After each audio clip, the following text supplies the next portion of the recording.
down to your better basically, right? And you put was that exactly are you does it work from like does it still work? What you like go and the same thing, or does it have to be again? You know what? Even if you were going to be sarcastic and ironic, I think you should still act with those.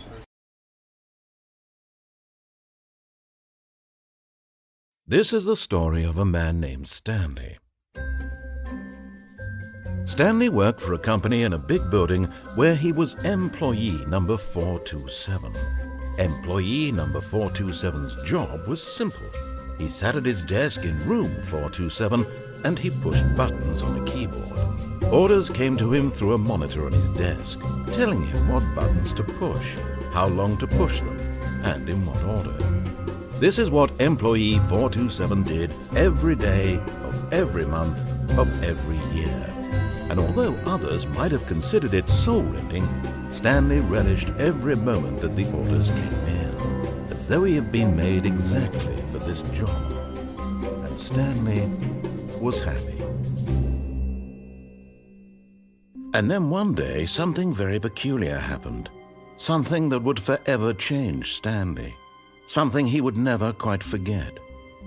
He had been at his desk for nearly an hour when he realized that not one single order had arrived on the monitor for him to follow. No one had showed up to give him instructions, call a meeting, or even say hi. Never in all his years at the company had this happened, this complete isolation. Something was very clearly wrong. Shocked, frozen solid, Stanley found himself unable to move for the longest time. But as he came to his wits and regained his senses, he got up from his desk and stepped out of his office.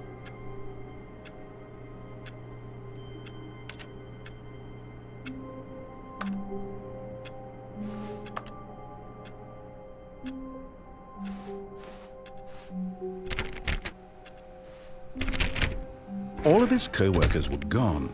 What could it mean? Stanley decided to go to the meeting room. Perhaps he had simply missed a memo.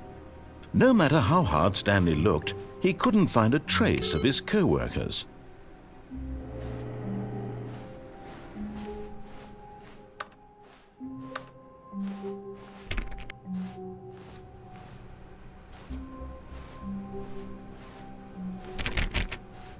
Stanley went around touching every little thing in the office, but it didn't make a single difference, nor did it advance the story in any way. When Stanley came to a set of 2 open doors, he entered the door on his left. This was not the correct way to the meeting room, and Stanley knew it perfectly well. Perhaps he wanted to stop by the employee lounge first, just to admire it.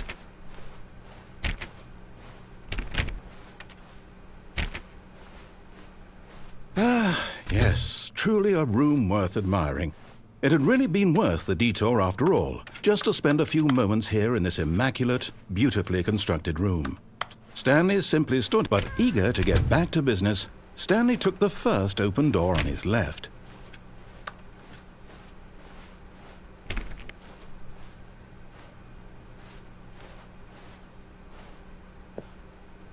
Stanley was so bad at following directions, it's incredible he wasn't fired years ago.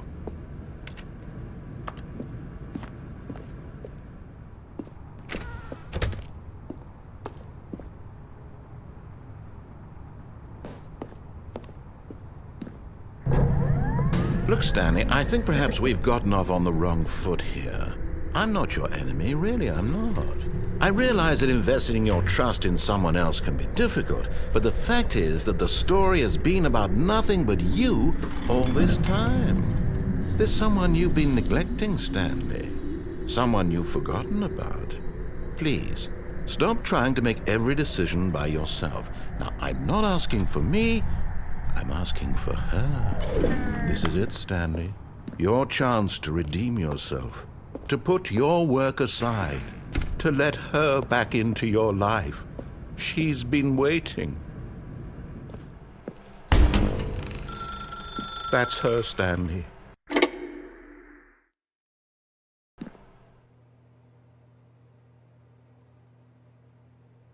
Oh, Stanley, is that you? Hold on, sweetie. Sorry to keep you waiting. I'm just pulling the bread out of the oven. All right. Okay, there we go. All right, now, I want you to come in and tell me all about your day. Gotcha! Oh, come on. Did you actually think you had a loving wife who'd want to commit their life to you? I'm trying to make a point here, Stanley. I'm trying to get you to see something. Come inside. Let me show you what's really going on here. This is a very sad story about the death of a man named Stanley. Stanley is quite a boring fellow. He has a job that demands nothing of him, and every button that he pushes is a reminder of the inconsequential nature of his existence. Look at him there, pushing buttons, doing exactly what he's told to do. Now he's pushing a button. Now he's eating lunch. Now he's going home. Now he's coming back to work. One might even feel sorry for him, except that he's chosen this life.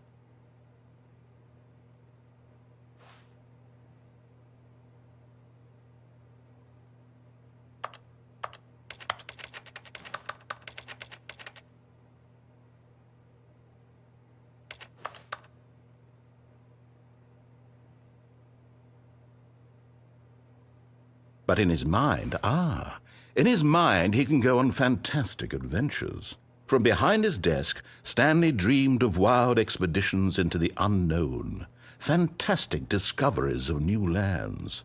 It was wonderful, and each day that he returned to work was a reminder that none of it would ever happen to him.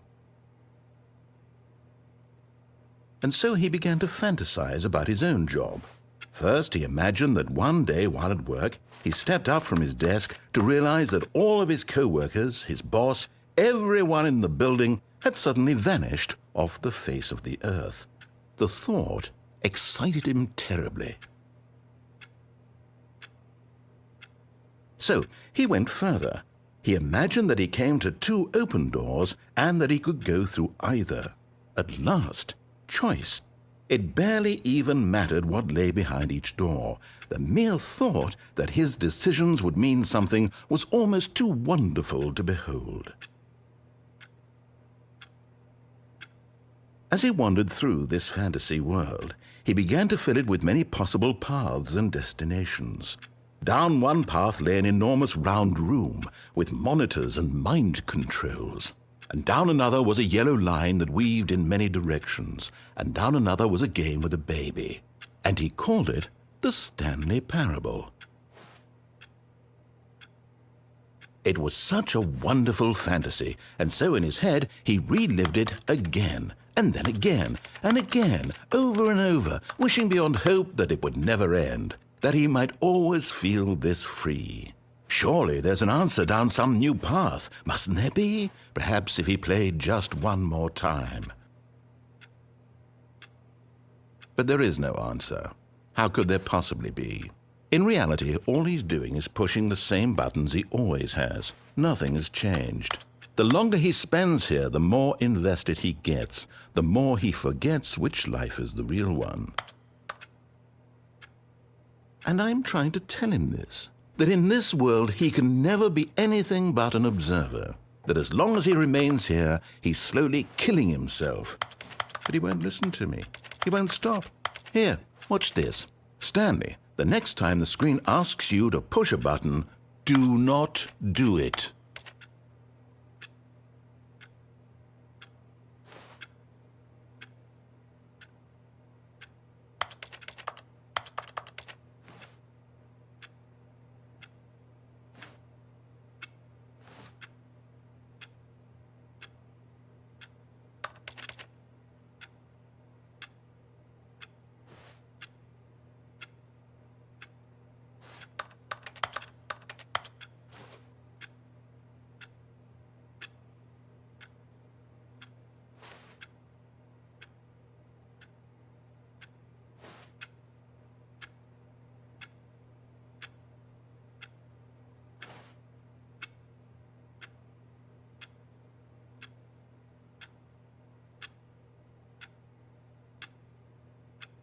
You see?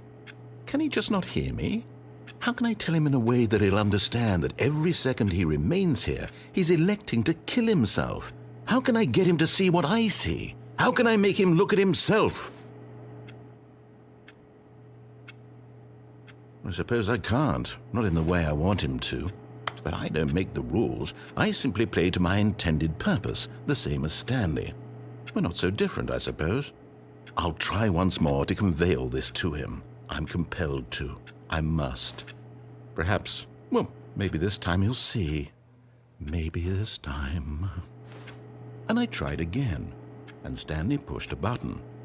And I tried again, and Stanley pushed a button. And I tried.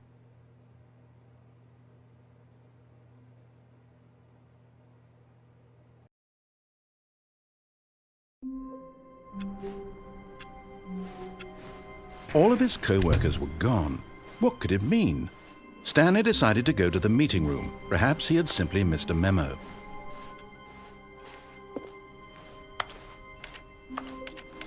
When Stanley came to a set of 2 open doors, he entered the door on his left.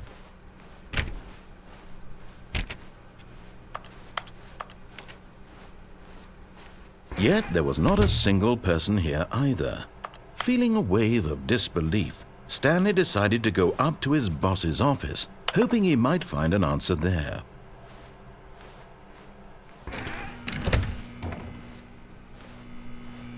Stanley stepped into the broom closet, but there was nothing here, so he turned around and got back on track. Coming to a staircase, Stanley walked upstairs to his boss's office.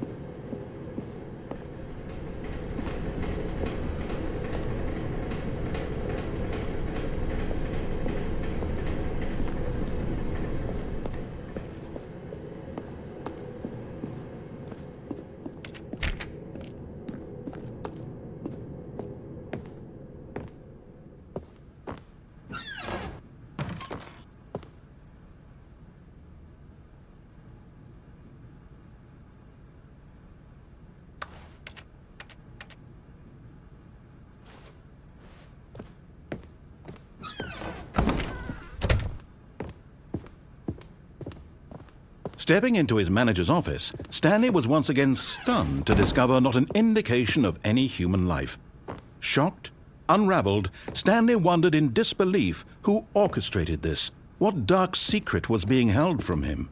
What he could not have known was that the keypad behind the boss's desk guarded the terrible truth that his boss had been keeping from him. And so the boss had assigned it an extra secret PIN number. 2845. But of course, Stanley couldn't possibly have known this. Yet incredibly, by simply pushing random buttons on the keypad, Stanley happened to input the correct code by sheer luck. Amazing. He stepped into the newly opened passageway.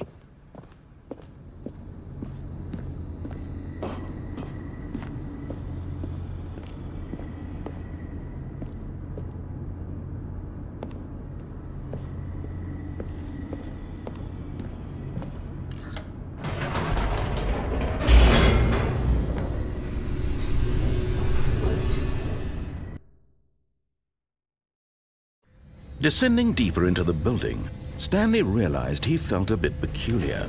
It was a stirring of emotion in his chest, as though he felt more free to think for himself, to question the nature of his job. Why did he feel this now, when for years it had never occurred to him? This question would not go unanswered for long. Stanley walked straight ahead through the large door that read Mind Control Facility. Although this passageway had the word Escape written on it, the truth was that at the end of this hall, Stanley would meet his violent death.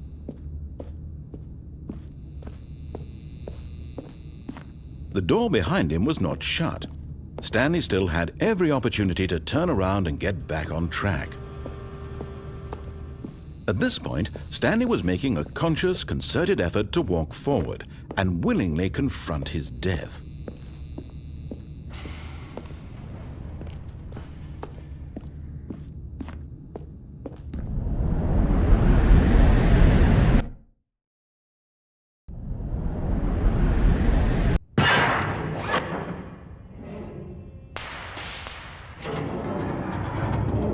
As the machine whirred into motion and Stanley was inched closer and closer to his demise, he reflected that his life had been of no consequence whatsoever.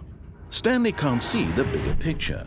He doesn't know the real story, trapped forever in his narrow vision of what this world is. Perhaps his death was of no great loss, like plucking the eyeballs from a blind man. And so he resigned and willingly accepted this violent end to his brief and shallow life. Farewell, Stanley.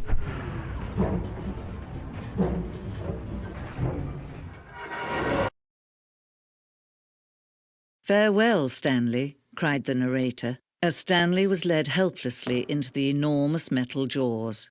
In a single visceral instant, Stanley was obliterated as the machine crushed every bone in his body, killing him instantly.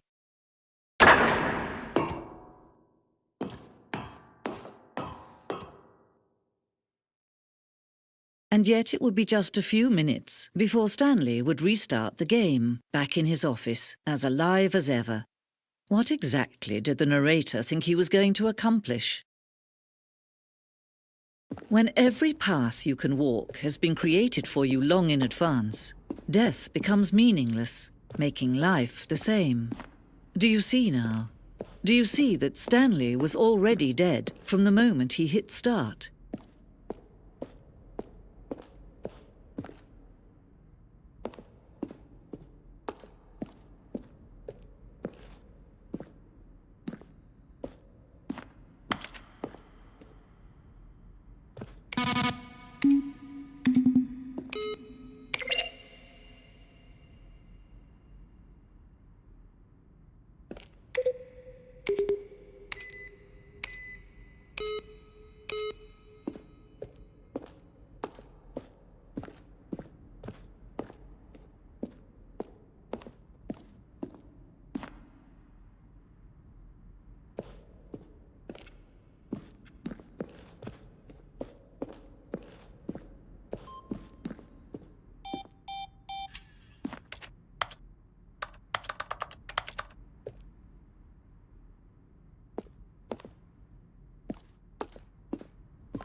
Oh, look at these two. How they wish to destroy one another. How they wish to control one another. How they both wish to be free. Can you see? Can you see how much they need one another? No, perhaps not. Sometimes these things cannot be seen.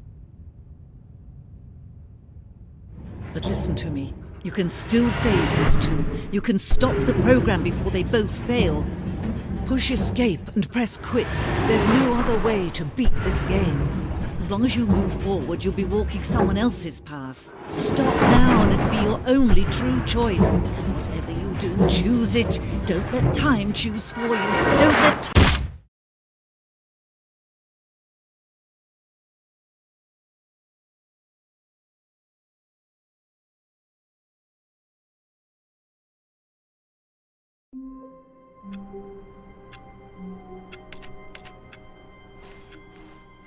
All of his co-workers were gone. What could it mean? Stanley decided to go to the meeting room. Perhaps he had simply missed a memo.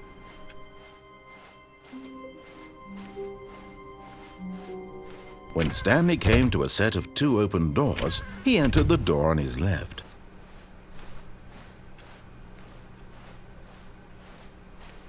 Yet there was not a single person here either. Feeling a wave of disbelief, Stanley decided to go up to his boss's office. Coming to a staircase, Stanley walked upstairs to his boss's office.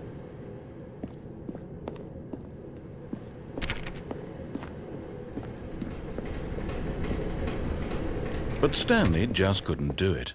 He considered the possibility of facing his boss. Admitting he had left his post during work hours, he might be fired for that.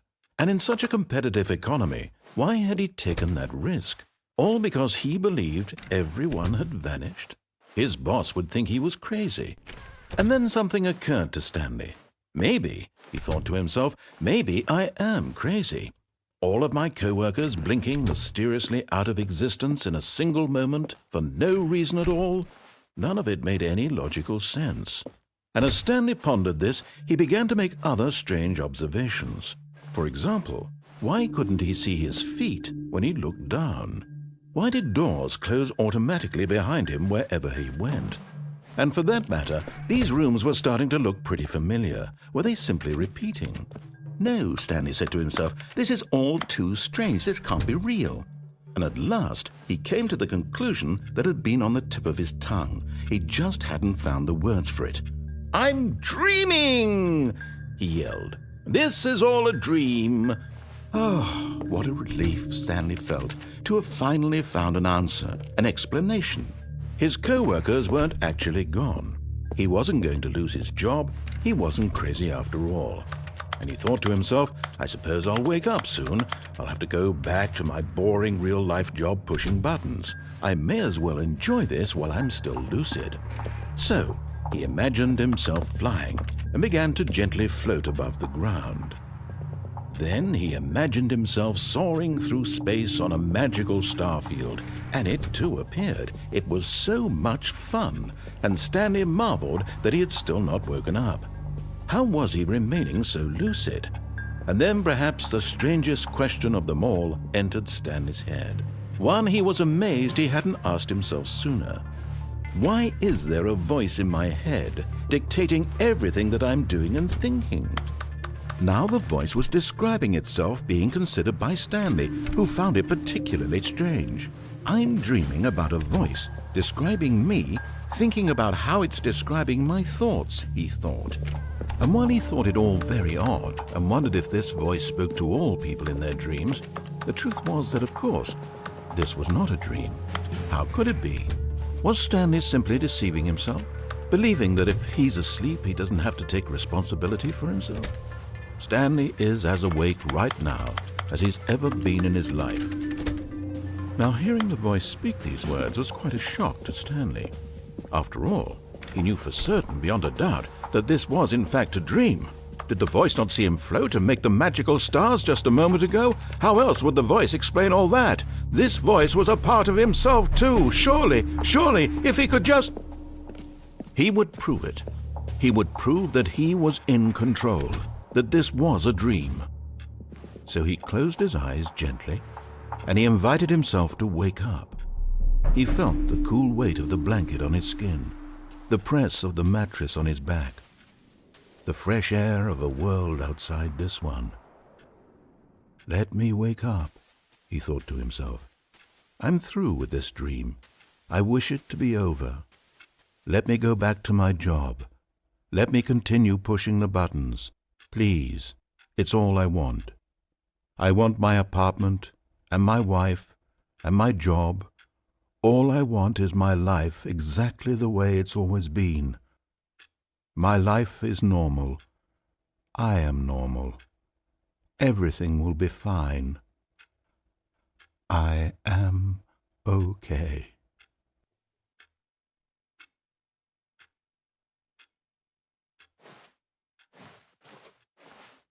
Stanley began screaming. Please, someone, wake me up. My name is Stanley. I have a boss. I have an office. I am real. Please, just someone tell me I am real. I must be real. I must be. Can anyone hear my voice? Who am I? Who am I? And everything went black.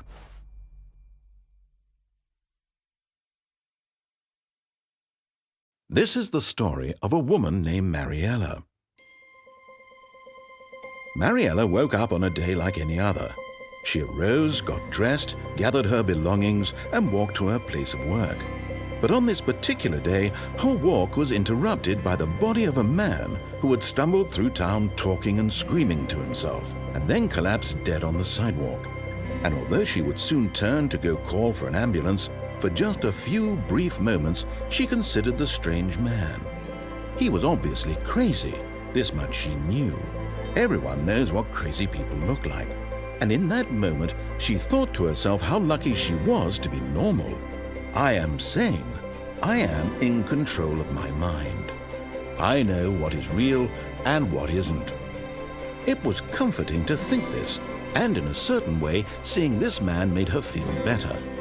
But then she remembered the meeting she had scheduled for that day, the very important people whose impressions of her would affect her career, and by extension, the rest of her life. She had no time for this, so it was only a moment that she stood there, staring down at the body. And then she turned and ran.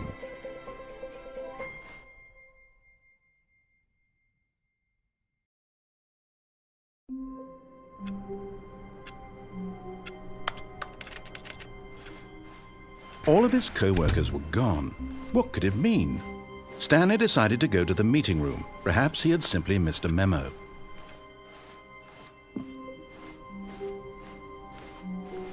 When Stanley came to a set of 2 open doors, he entered the door on his left.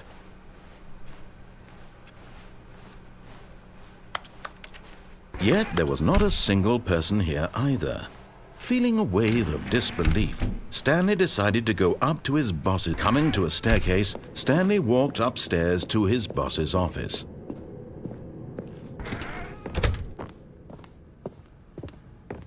Stepping into his manager's office, Stanley was once again stunned to discover not an indication of any human life. What could it mean? Stanley wondered aloud to nobody. He began wildly tearing through papers on the boss's desk, pulling books off the shelf, looking behind paintings, desperate for clues to his situation. But his attention was caught by a keypad behind the boss's desk. What could its purpose be? In fact, this keypad guarded the terrible secret that lay buried below his feet. And so the boss had assigned it an extra secret PIN number, 2845. But of course, Stanley could, yet incredibly, by simply pushing random buttons on the keypad, Stanley happened to input the correct code by sheer luck. Amazing. He stepped into the newly opened passageway.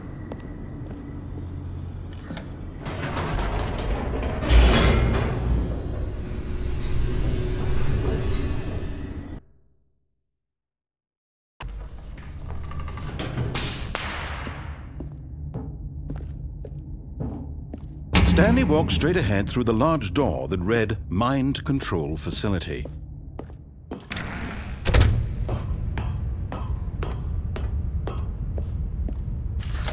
The lights rose on an enormous room packed with television screens. What horrible secret did this place hold? Stanley thought to himself. Did he have the strength to find out?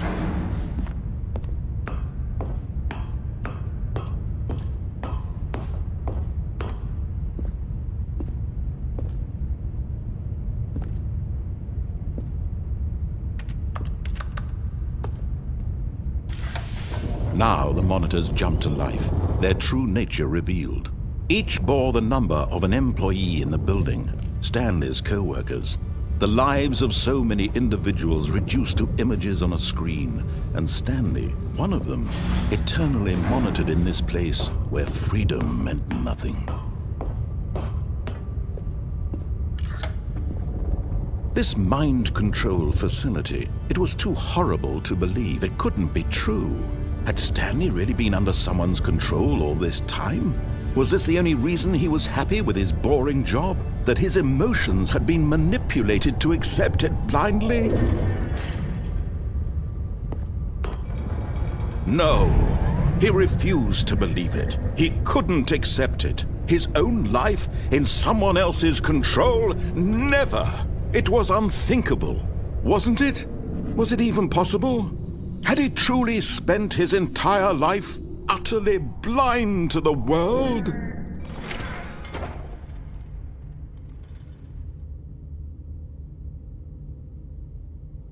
But here was the proof, the heart of the operation. Controls labeled with emotions, happy or sad or content, walking, eating, working, all of it monitored and commanded from this very place. And as the cold reality of his past began to sink in, Stanley decided that this machinery would never again exert its terrible power over another human life. For he would dismantle the controls once and for all.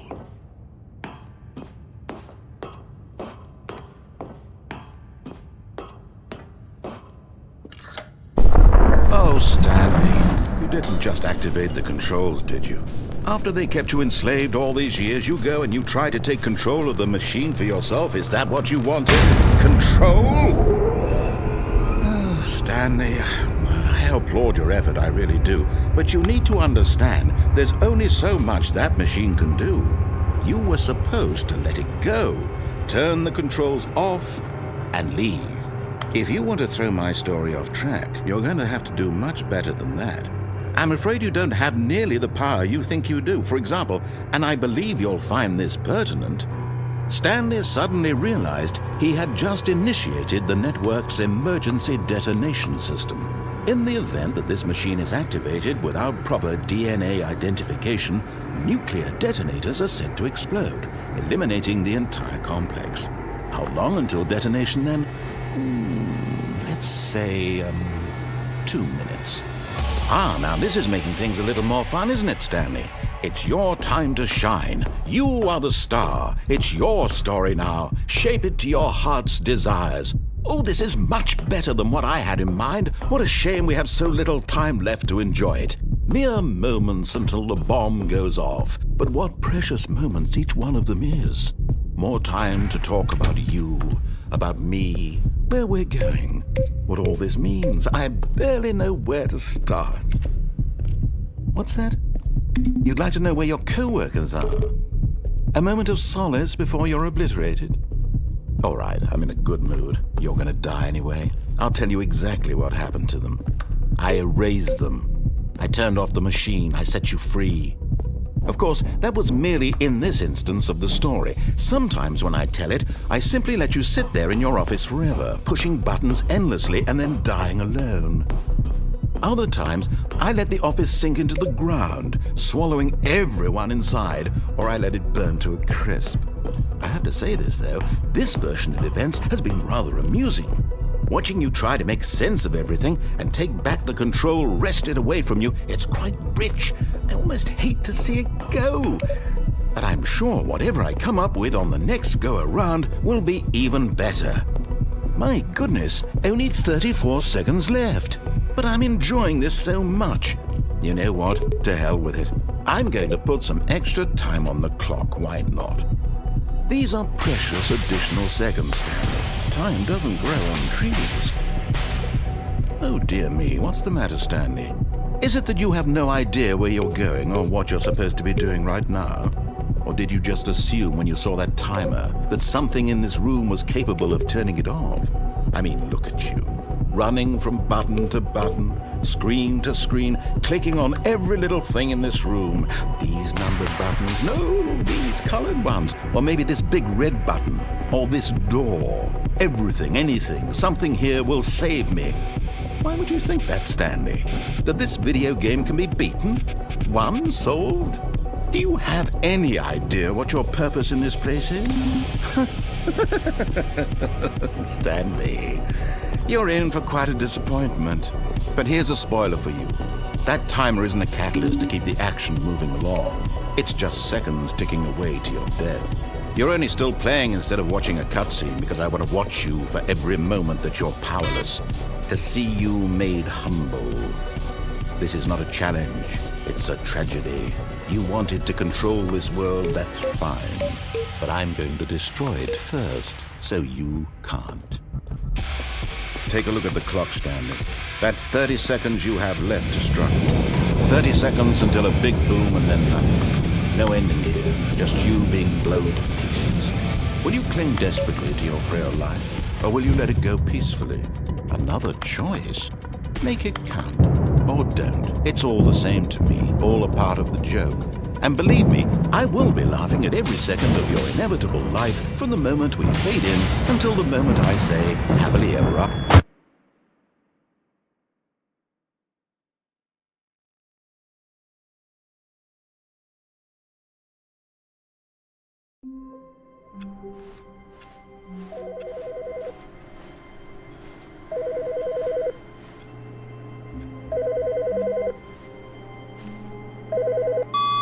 Hello. This is a recorded message scheduled either by you or a person in your place of work.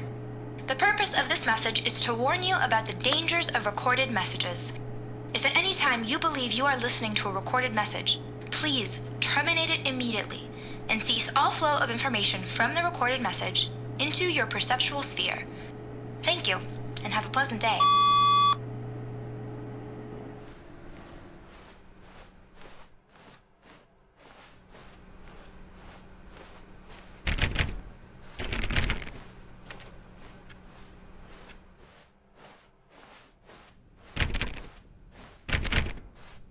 When Stanley came to a set of 2 open doors, he entered the door on his left.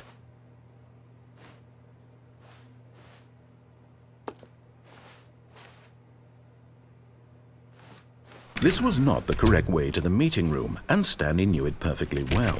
Perhaps he wanted to stop by the employee lounge first, just to admire it. Wow, yes, this room. But eager to get back to business, Stanley took the first open door on his left. And so he detoured through the maintenance section, walked straight ahead to the opposite door, and got back on track. Yet there was not a single person here either. Feeling a wave of disbelief, Stanley decided to go up to his boss. Coming to a staircase, Stanley walked upstairs to his boss's office.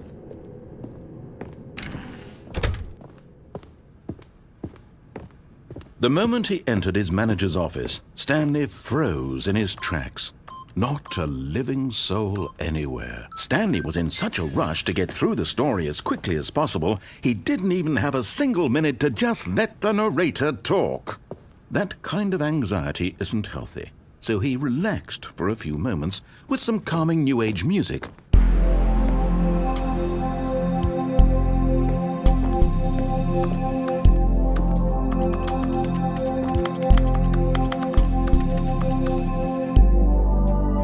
Feeling soothed and rejuvenated, Stanley calmly walked forward into the opened passageway.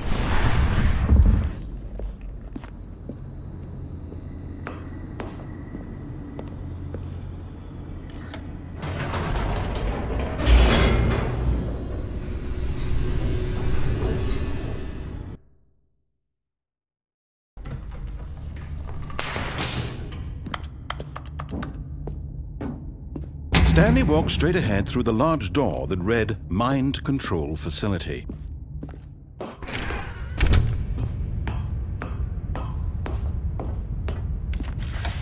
lights rose on an enormous room packed with television screens.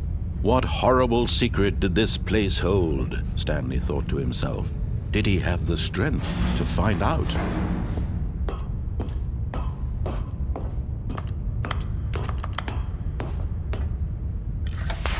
Now the monitors jumped to life, their true nature revealed. Each bore the number of an employee in the building, Stanley's co-workers. The lives of so many individuals reduced to images on a screen, and Stanley, one of them, eternally monitored in this place where freedom meant nothing.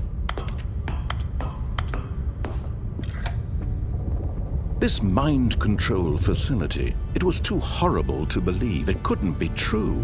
Had Stanley really been under someone's control all this time?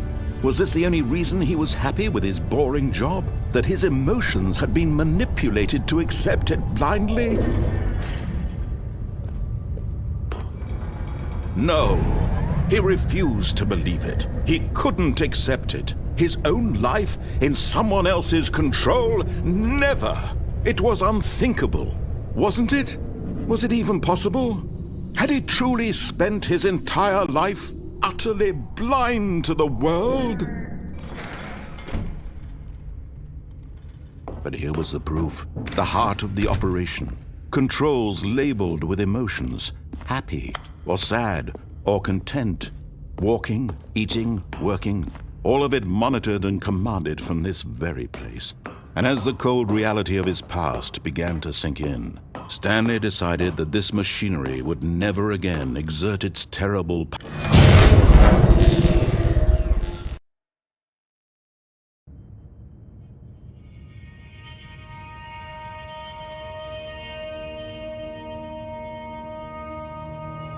Blackness and a rising chill of uncertainty. Was it over? Yes! He had won! He had defeated the machine, unshackled himself from someone else's command. Freedom was mere moments away. And yet, even as the immense door slowly opened, Stanley reflected on how many puzzles still lay unsolved. Where had his co-workers gone? How had he been freed from the machine's grasp? What other mysteries did this strange building hold? But as sunlight streamed into the chamber, he realized none of this mattered to him, for it was not knowledge or even power that he had been seeking, but happiness. Perhaps his goal had not been to understand, but to let go. No longer would anyone tell him where to go, what to do, or how to feel. Whatever life he lives, it will be his. And that was all he needed to know. It was perhaps the only thing worth knowing. Stanley stepped through the open door.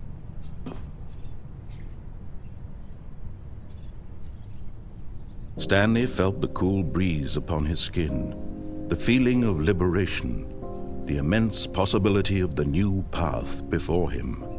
This was exactly the way, right now, that things were meant to happen. And Stanley was happy.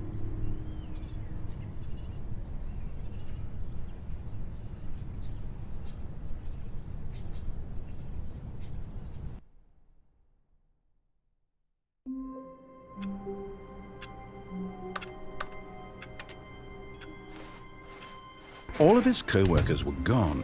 What could it mean? Stanley decided to go to the meeting room. Perhaps he had simply missed a memo. Oh, new content? What does that mean, new content?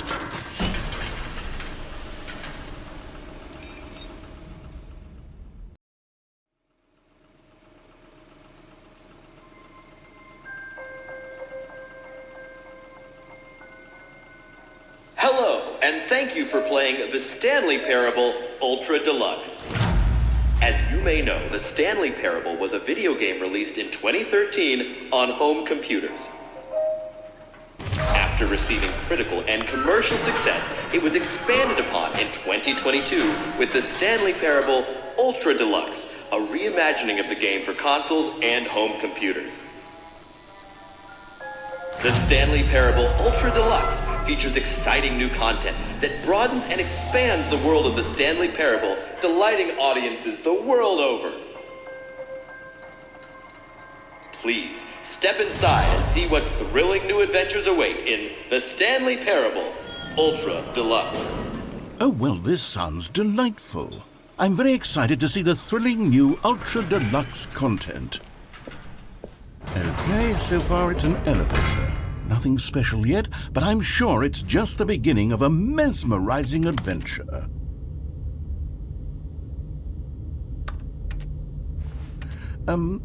Is it broken? What's going on here? Should we be moving somewhere or... Oh, there we go. All right, finally, at long last, it's on to the new content. I've never been more ready. Let's do it.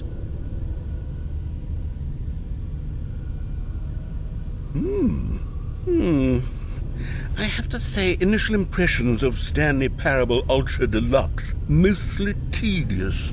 It's as if, Oh, okay. Let's see the content. Give me the content, Stanley. All right, let's see. It's the jump circle.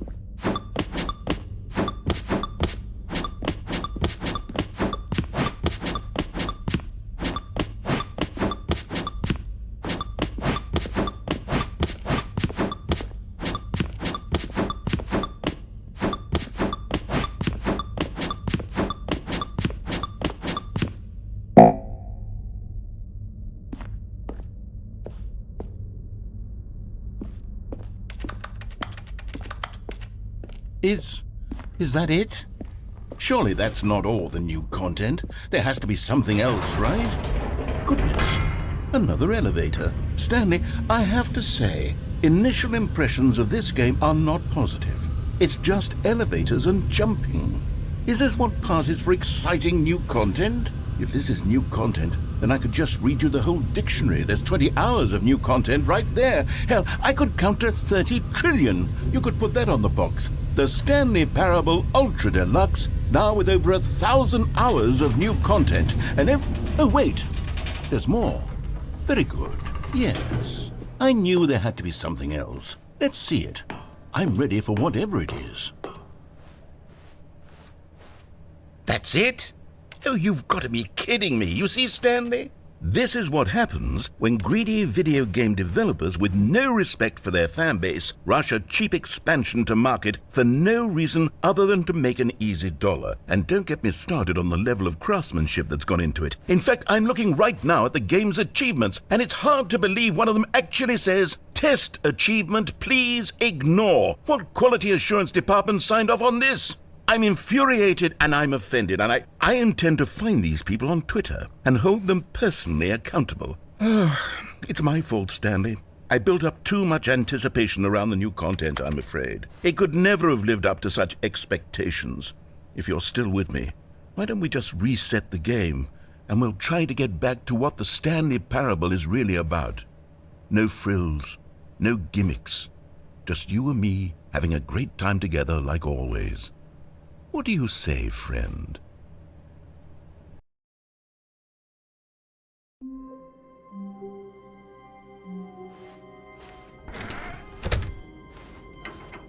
Psst! Stanley! Come over here! In the vent! I want to show you something!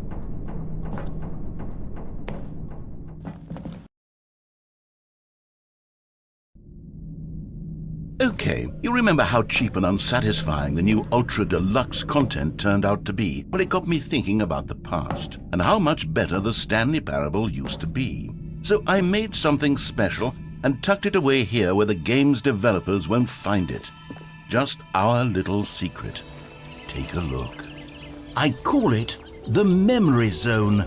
It's where I've been storing all my favorite memories so I can relive the peak experiences of my life whenever I want. Experiences like the launch of the Stanley Parable on PC.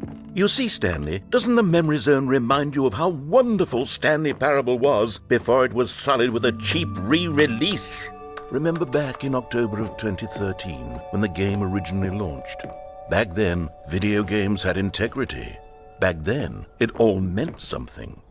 Oh, the waste.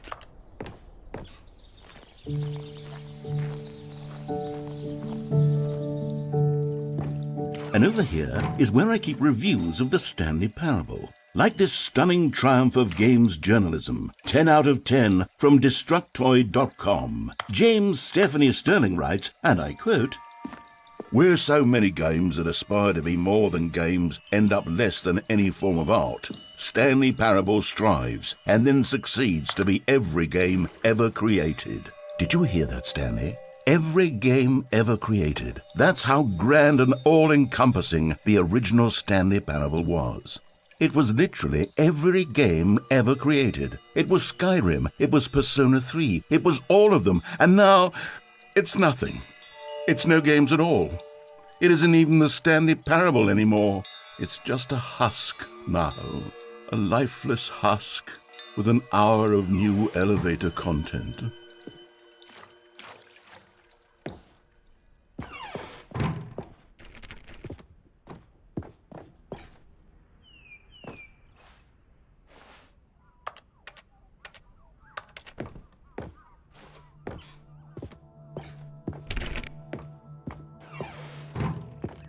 Here's another moving passage, this time from GameSpot.com.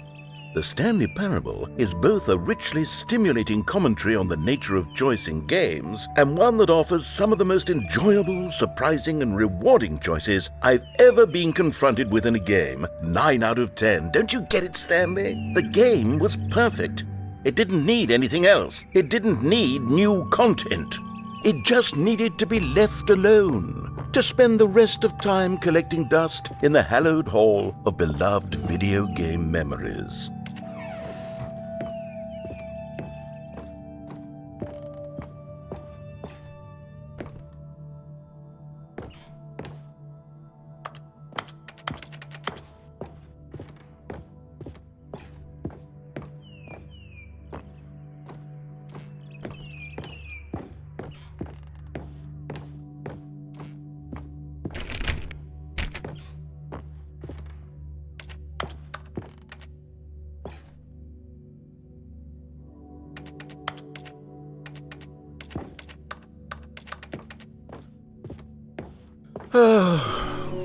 These were simpler times, Stanley.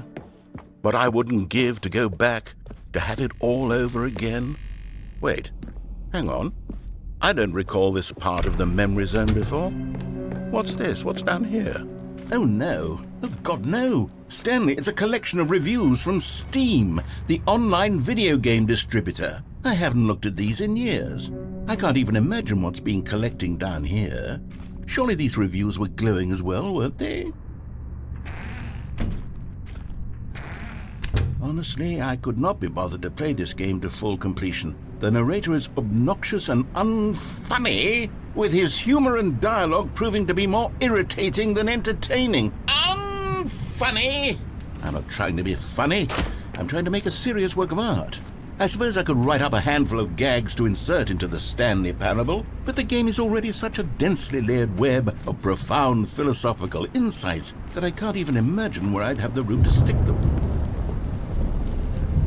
Okay, let's see what this one says. While the idea for the game is good, for someone who prefers non-linear games, this preachiness gets annoying fast. Preachy? Stanley, I'm not preachy, am I? You can tell me if I'm preachy. Honestly, you can. Oh, goodness. This is actually quite shocking for me. To be honest, I had always thought of the game's dialogue as being rather terse to begin with. You can't know how much fluff I cut from the game to get it to feel as light and airy as it... Well, I always thought it did. But maybe it wasn't. Oh dear. What an awful memory to have to hold on to. These black marks on my otherwise unimpeachable track record. I feel like a failure. Like I let these people down. Perhaps the Stanley Parable isn't quite as sterling as I always... What's this one got to say? You constantly have to stop doing anything so the narrator can catch up with his long-winded explanations of what's happening.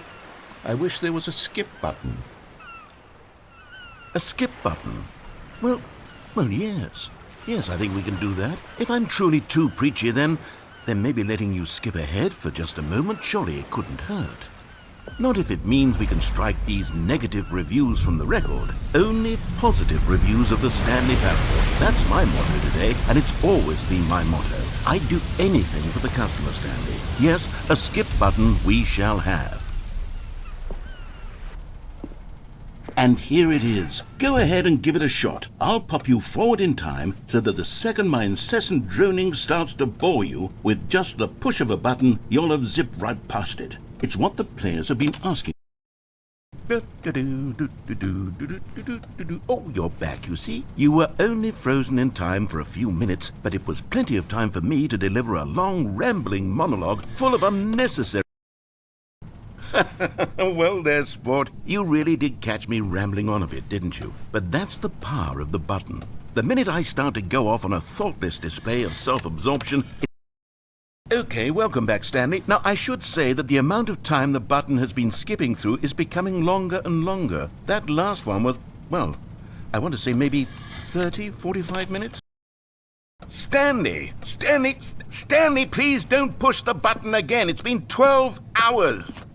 You've just been frozen there. I don't know why the skips are getting longer, but they're really, truly getting longer, and my God, there's no way out of the room. Stanley, the door is gone. It's complete. Oh, Stanley, you're back. You're back. Oh, my goodness. I have someone to talk to again. Stanley, I think it's been a week. Or 2 weeks. I've been sitting here all that time. Oh, hello. It's you. You're here again. Welcome. I have had time to think about you and about us and about everything we've been through. I've had so much time.